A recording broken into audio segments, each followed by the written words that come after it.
Today we're going over The Incredibles and why I think it's the best Pixar film. It's also the darkest, so let's go over this clip. Darkest? Yeah. Wait. In terms of theme. Oh.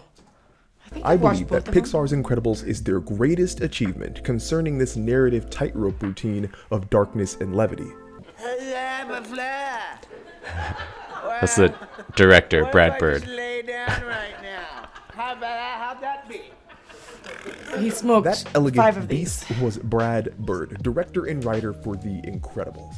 And when I say director and writer, I mean the only director and the only writer. So when Brad Bird went to Pixar, What happened to the team? Well, no, it's just he wrote it himself and directed it. It's usually directors will work with like a team of writers, or there will be like multiple directors, especially on a Pixar film. Yeah. But there are certain directors that also write, like Wes Anderson, Christopher Nolan, and so Brad Bird is also. And he took the whole thing. Yeah, because I think he had a very complete vision on how he wanted the film to look and the story. something completely different, something deeply personal. See, back in the early 1990s, things were not going smooth and easy for Brad. He was struggling with balancing his marriage, his family life, his work life, and his personal aspirations. But like any creative person might do, he used his inner turmoil for inspiration and sketched down a family of heroes that would use their powers to get through their own personal turmoils. Brad created this family in 1993 and had sat on and thought about this story ever since. So in the year 2000, 7 years later, with Pixar asking him to deliver the goods, he decided to turn away from working on adaptations of existing fictions and focus solely on bringing life to what he had thought of. So he pitched The Incredibles, and Pixar loved it. They loved it so much, in fact, that they allowed The Incredibles to be their most unique movie ever. And while that might sound like YouTube clickbait hyperbole, it really isn't. I've already talked about how this would be the first Pixar movie with one writer and one director. But that is just the tip of the iceberg. While it might seem strange to think about now since movies like Brave and Coco exist, The Incredibles was the first Pixar movie centered on humans. Sure, there were humans in Toy Story 1 and 2, but the focus was set squarely on the toys. The Incredibles was Pixar's first foray into telling a truly human story centered on humans.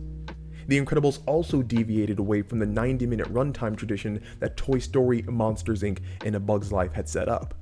The Incredibles would clock in at nearly 2 hours, and to this day is still the second longest Pixar movie ever, only beaten out by Cars by 18 seconds.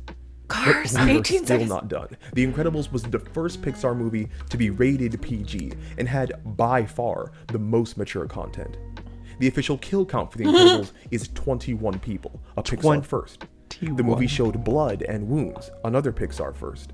This was the first Pixar movie to talk about consuming alcohol. Every time they run, you take a shot. It's like real life. This was the first Pixar movie to show guns pointed at a person. And this was the first Pixar movie to show an attempted suicide. The Incredibles from the ground up was different and brave and new. And that was the point. In recounting his time pitching The Incredibles to Pixar, Brad Bird has said, "Give us the black sheep. I want artists who are frustrated. I want the ones who have another way of doing things that nobody's listening to. Give us all the guys who are probably headed out the door." So Oh, I feel like an artist. when they Black talk sheep artist. when they talk about like Brad was like having like troubles like in his marriage and like Well, everything. when you He just had a lot on his plate. yeah, 'cause and when he you said his- when you watch The Incredibles, you get like a distinct like feel for like the family arguing with each other, and then The Oh yeah, Incredibles they also show all the.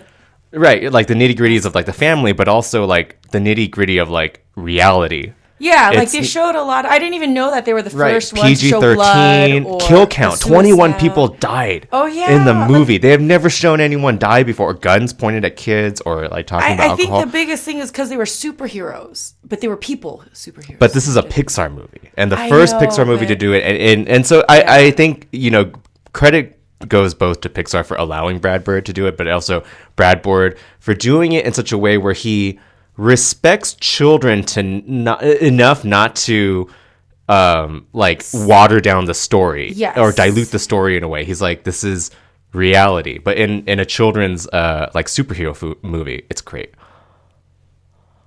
Themes in lot a of the- child-friendly way. Yeah. Because he wasn't like gory or anything, but All right, so let's hear him talk about the black sheeps that he wants. A lot of them were malcontents because they saw different ways of doing things, but there was little opportunity to try them since the established way was working very, very well. We gave the black sheep a chance to prove their theories, and we changed the way a number of things are done here. Even Brad himself had to adjust to the new frontier he was traversing, as The Incredibles would be the first 3D animated movie he would work on. But as a lesson to all of us struggling writers out there, he did not run from the challenge. He embraced it. But in a way, we are getting ahead of ourselves. All Pixar had in the year 2000 was a sketch of a family and a rough idea. What they would need would be a fully fledged narrative. And to reach that story that we all know and love today, Brad Bird would need to find inspiration in a plethora of places. Standing as another great lesson for aspiring writers, the first place Brad Bird turned to for inspiration was his own life. I can't believe you don't want to go to your own son's graduation. It's not a graduation. He is moving from the 4th grade to the 5th grade. It's a ceremony. It's psychotic. Any specific things, any real life things come from your own life, make it into the film? Yeah, all over the place. I mean, an argument that is in the first Incredibles where Bob and Helen argue about one of their kids' graduation, in quotes, is an argument that my wife and I had. The age-old saying, You know, and that's the thing I think about good artists, that they're not necessarily trying to hide like the ugly parts of their life. Like they're willing to accept it and put it in their art. well, and to show that it happened. Yeah. Like they like how it the happens. true picture. He seems to like to want to depict a true picture. Yeah. the age-old saying is write what you know. And that is exactly what happened. The fingerprints of Brad Bird's personal life are all over The Incredibles. My middle boy, Jack, was a baby when I first came up with the ideas, and we called him Jack Jack. Syndrome himself is modeled after Brad Bird's facial features. If you look at Syndrome, it's an exaggerated Brad Bird. And as some others have pointed out, Mr. Incredible also bears a striking resemblance to Brad Bird as well. And then there's the uncanny likeness to Brad and Bob. If you look at it, it's an exaggerated Brad Bird. The meat and They're potatoes saying of the all of film them are setting Brad is- Birds. Yeah. Helen, his That wife, means just an the exaggerated cartoons bad bird. made to look like them.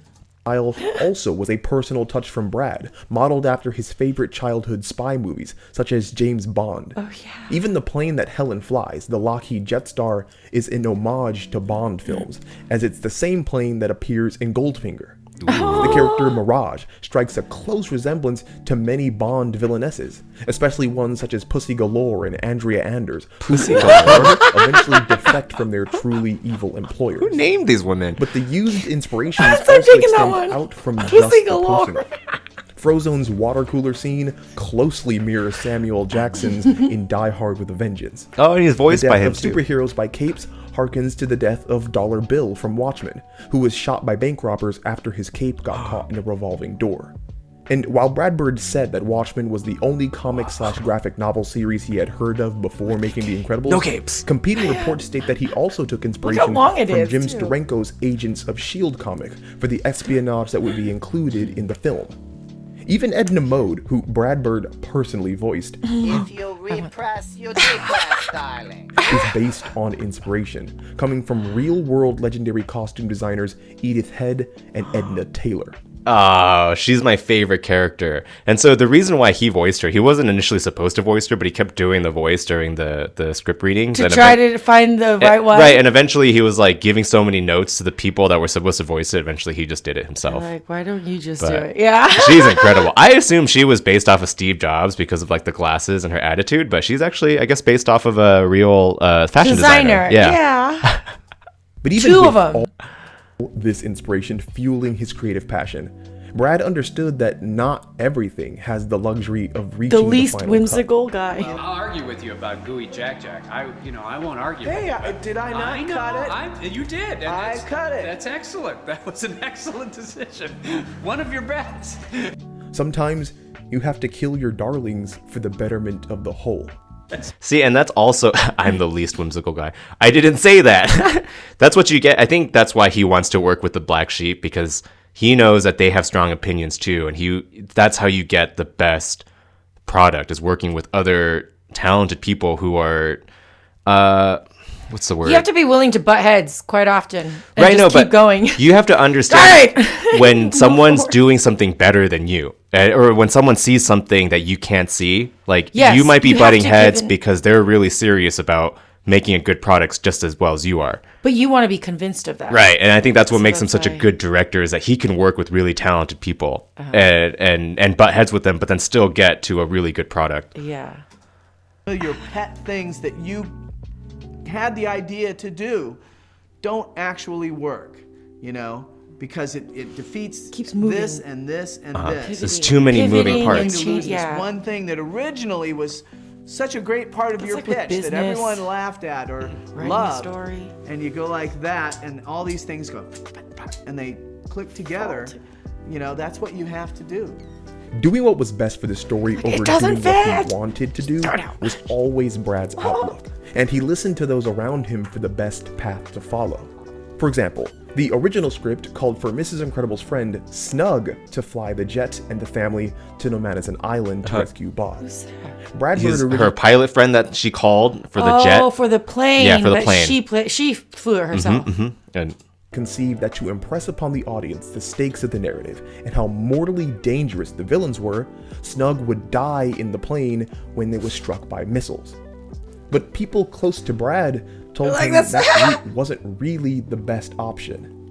Instead, the script was adapted to Mrs. Incredible flying the plane herself, not only giving her more agency and power, but creating probably the most tense scene in the entire movie.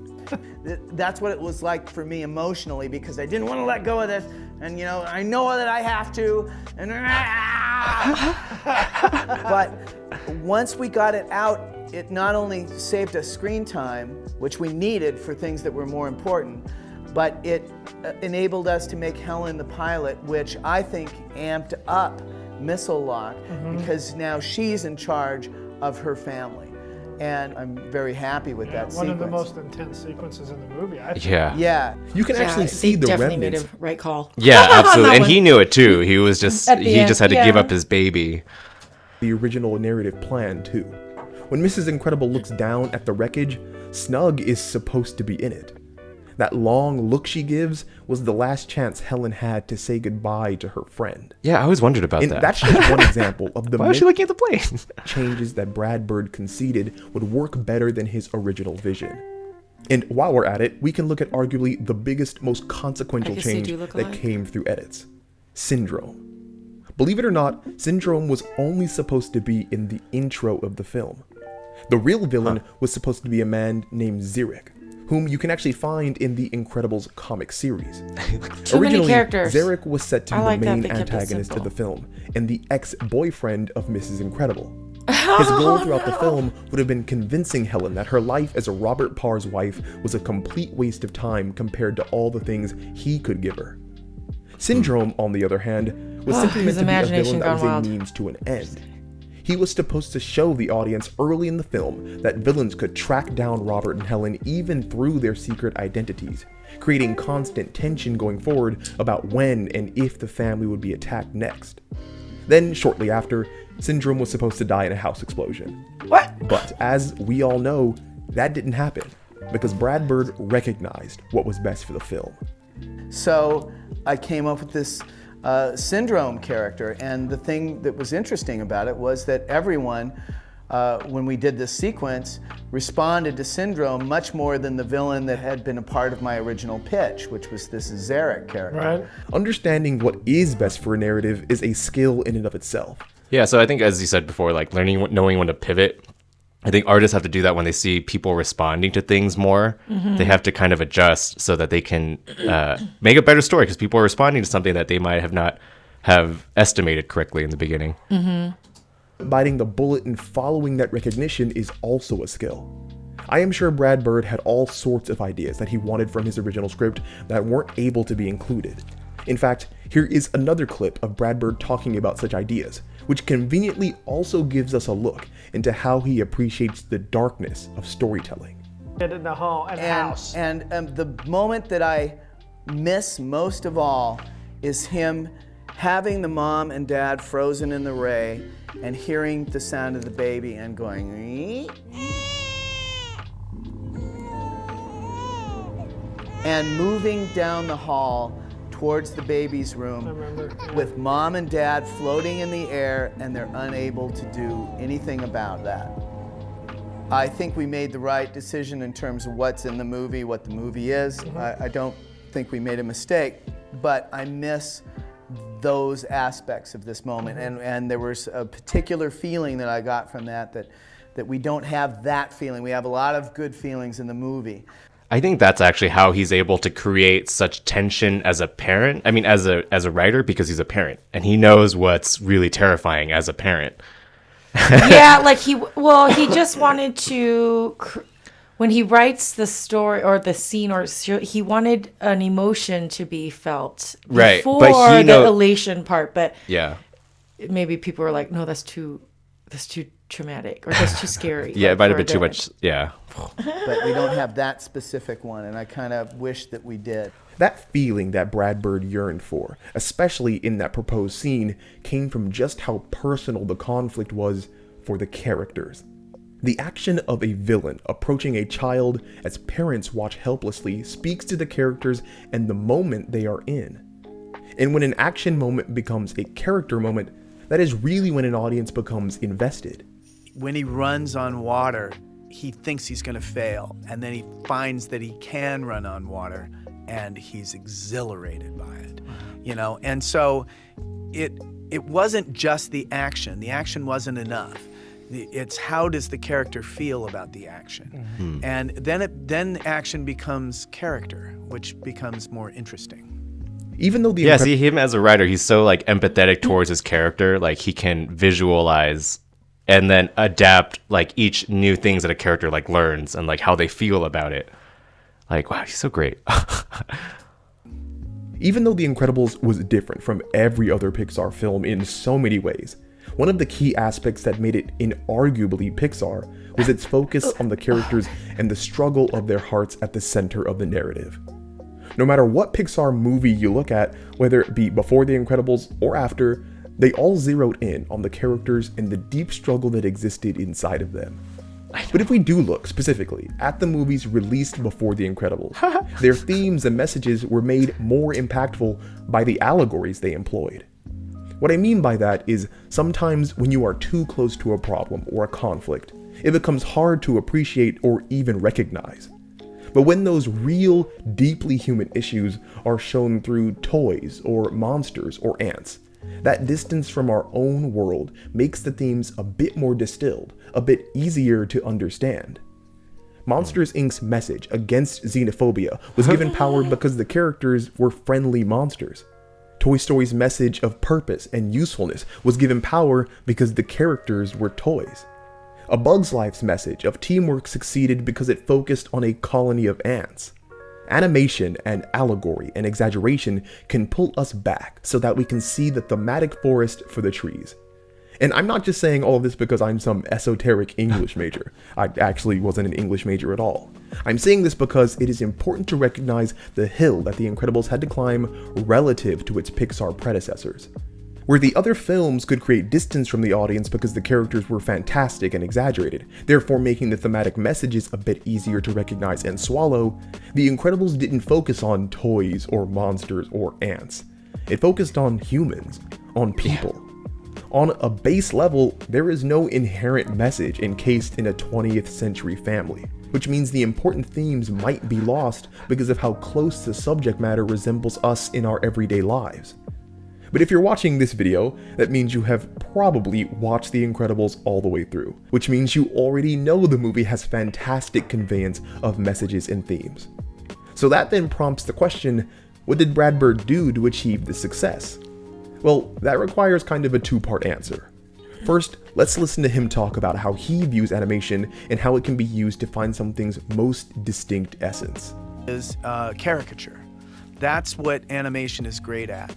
And caricature is a word that's often used derogatorily, but yeah, caricature, if you guys don't know, is like the distinct features of like a person's face, but like exaggerated so that you can, it's like the person. So like a caricature of Obama would have like really big ears. Mm-hmm.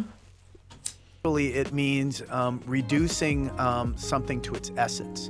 And that doesn't just mean making things bigger in a drawing or making things louder. It also can mean making things tinier or smaller. It's about intensifying whatever the essence of that thing is.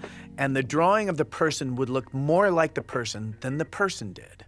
And you're just going, how is that? It's because they took what was distinctive about the person and emphasized it and took away the things that didn't emphasize it. So it becomes this, it's almost like boiled down to its essence. Well, animators do that not only with the style of how something looks, but how it moves. Hearing that, you can start to realize that everything in The Incredibles is caricature, meant to serve the purpose of distilling down the characters to their thematically meaningful essence.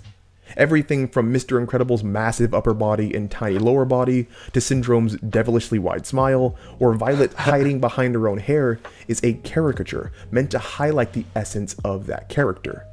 Even though these human characters look like us, the parts of them that are thematically significant and important are so exaggerated that we can't help but notice them. And that leads us to part 2 of the answer, because interestingly enough, this approach to caricature, to the boiling down of essence, extends past the characters' designs and goes straight into the storytelling.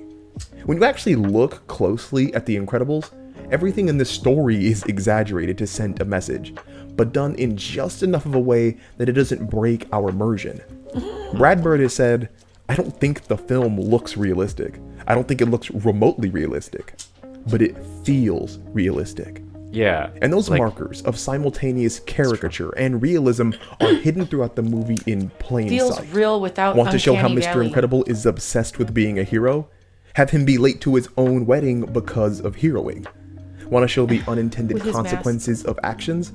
Have a guy be angry that you stopped him from killing himself? Hey, I saved your life! You didn't save my life, you ruined my death. That's what you Listen, my you client should is have no really comment my this time. Want to show that Bob hates the mundane, normie life he was forced into? Have him literally throw the physical representation of his horrible work life through a wall. But just in case you are thinking that these caricatures of conflict are still too subtle, there are even more exaggerated ones. Want to show the duality of the fantastic and the mundane? Kind of the whole vibe of this film is the mundane and the fantastic, Have Mr. Incredible be known as Robert Parr, a name that literally means Robert Average. Want to show that everyone needs to accept help from their support group? Have Mr. Incredible be in peril on a place literally called No Man is an Island. 78 degrees in Nomanasan. Want to show how helpful a support group No can Man be? is- Have Mr. Incredible's family literally take him away from No Man is an Island. Dude, she's so strong. Want to show how wrong it is to try to become a hero by creating negative situations for yourself to solve? Name your villain Syndrome, literally based off of hero syndrome, a real psychological phenomenon where a person seeks recognition by creating a harmful situation of only which they can resolve. What? Want to make a commentary on family dynamics? Actually, I'll let Brad Bird take this one. Well, men are expected to be strong, so Bob is super strong. Right. Mothers are pulled in 10 different directions at once, so I have her be elastic. Teenagers are defensive and insecure, so I had her be invisible and have force fields. And 10-year-old boys are energy balls who want to open every door and press every button now. And babies are unknowns. They could have no powers or they could have all the powers. The Incredibles is a film completely based around these over-the-top, exaggerated caricature representations of conflict and themes. But that is also why the movie succeeds. The Incredibles understood its own setting and how a story containing superheroes was already exaggerated, meaning that the only way to create a cohesive, consistent feel was to meet that exaggeration head-on. The Incredibles fully understood the superhero cartoon genre it was in, and turned its weaknesses into strengths. Somehow, I managed to find cover, and what does Baron von Ruthless do? He starts monologuing. He starts monologuing. You sly dog! You got me monologuing! I can't believe it. Remember the bad guys on those shows you used to watch on Saturday mornings? Well, these guys are not like those guys. They will kill you. And of course, like with almost everything else that we have talked about, this started at the top with Brad Bird.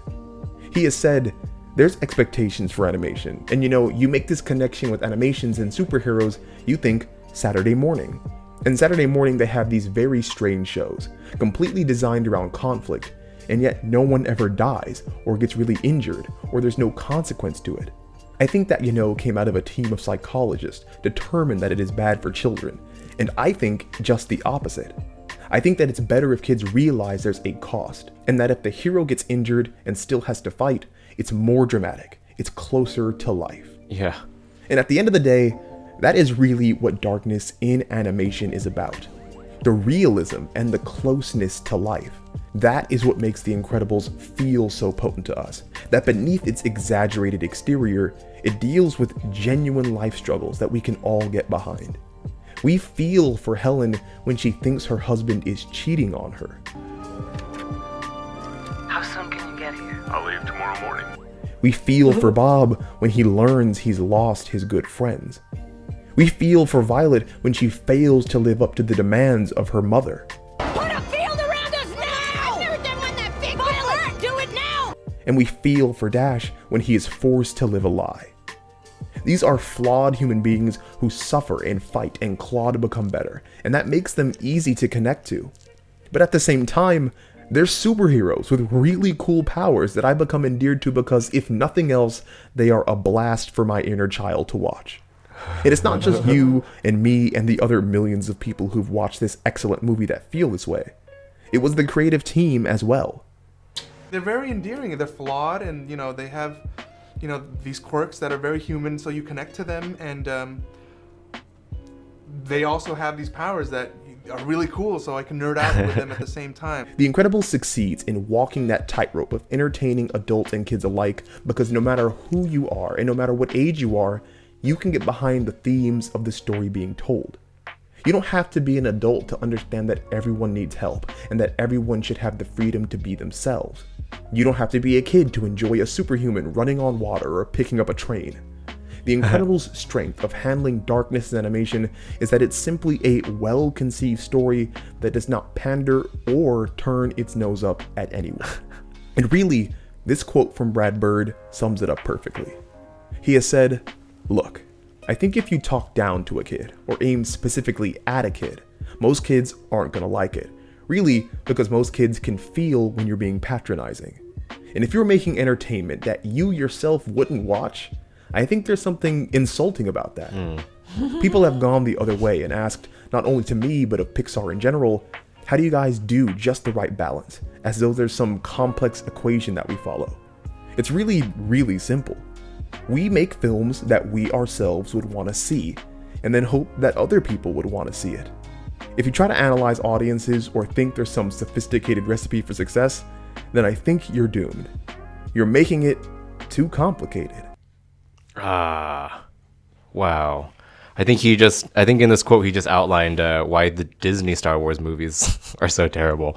It's because they're trying to analyze audience or think there's some sophisticated recipe for success, but they're not making films that they themselves want to see. Yeah, that's most, yeah. But, that's why sequels are hard. Like, they weren't part of the original, what that person imagined. Unless they were imagining something that they couldn't squish in, and then you got, like, Lord of the Rings. You know what I mean? Like, right. those were purposefully the writers. Yeah, and I think Pixar has a lot of respect for their properties and the people that bring them, like Brad Bird. So they didn't do an incredible sequel until Brad Bird was ready to do an incredible sequel. Yeah, because some people said they liked that one even better than the first one. They were both really good. I was like, whoa. I kind of treat them as like one film because it goes seamlessly from the end of the first one to the second one. Yeah, because I was confused. I was like, aren't those scenes from the second? And I was like, wait, no, their suits are different. But yeah. And I think this is actually why Pixar movies are so good, is because they don't necessarily like talk down to kids or aim specifically at kids, even though they're making like 3D cartoons. But they're making interesting movies where even as an adult and you watch it, you find it interesting.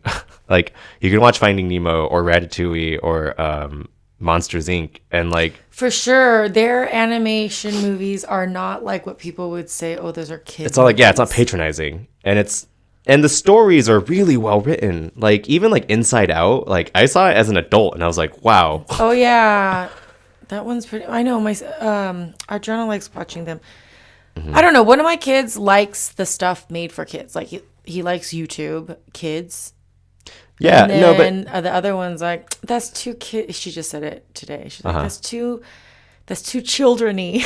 Children-y. Yeah. She's like, I told because YouTube wasn't working. She's like, YouTube Kids is too children-y, and I was like, what? You're only 8. I know. Yeah. You can't even say children-y. So, anyways. All right. Well, go check out our merch store. Yeah. if I didn't if you know had fun. all that about this movie. It's interesting. Yeah, so I knew a little bit about Brad Bird, but I didn't know the in-depth part. But I do have a lot of like everything he does seems really good. Like The Incredibles, he did The Iron Giant. He did. Oh yeah, I like the Iron Giant. Directed a Mission Impossible movie. And so I guess they thought. I think because he loved. After he did this, I think they were really impressed by him, so they hired him. Those old Bond movies. So probably that one was like a close to Yeah, I like being able to write that genre of. And I really like directors that write and direct because they have such a specific Vision idea in their that they mind. can- Yeah, and that they want to It's almost deliver like the on. old Jackie Chan movies. Yeah. That we were watching. It's like whoa, because he had so much Yeah. creative control that he could was really fighting. He did the stunt coordinating. He was like at the editing. Yeah, he did everything. But he also had to do all those scenes himself with his crew. Like that was like whoa. How do you get that kind of control? Because he was the main actor too. And so when looking for good, I like finding good directors because it gives me like a good thing to look at their work rather than like franchises. I don't know. Let us know what you guys think in the comments. There's so much content out there. I just wait till everyone tells me what they think I should watch, and if I get enough tallies for something, I'm like, okay, I'll go watch that. Right. Yeah. Usually I try to learn who's doing it because then I'll get a better idea of if I'm going to be interested in it or not. But usually if Brad Bird's doing something, I suck at remembering people's names and stuff or where it came from. But if like if Christopher Nolan does something, I'm like, yeah, I'll watch it. Yeah, I wouldn't even. I just know that I do like his movies. I wouldn't be able to say which movie he made. Yeah. Oh, that suck. No, I mean, but then people tell people pay attention to different things. To watch his movies. All right. Well, if you want buds just like us, go check out our merch store. But this catcher thing is awesome. Super awesome. Yeah, we should make a little commercial for it. Gosh. Or maybe a video. We used to ash all over. Awesome. Yeah, seriously. Since I've gotten this, I haven't smoked a single joint not through it. And that means a lot because I smoke a lot of joints. But I don't use every... Like an incense holder. Yeah, it's more helpful than it's not. Tray. Which is more than I can say for most accessories. And you can put it down. You don't... It's like a phone case for your joint. It's a joint case. All right. This will be up on the merch store soon. Hopefully by the time this video goes out. Oh, yeah. All right. Bye. If you liked the video, leave a like and subscribe.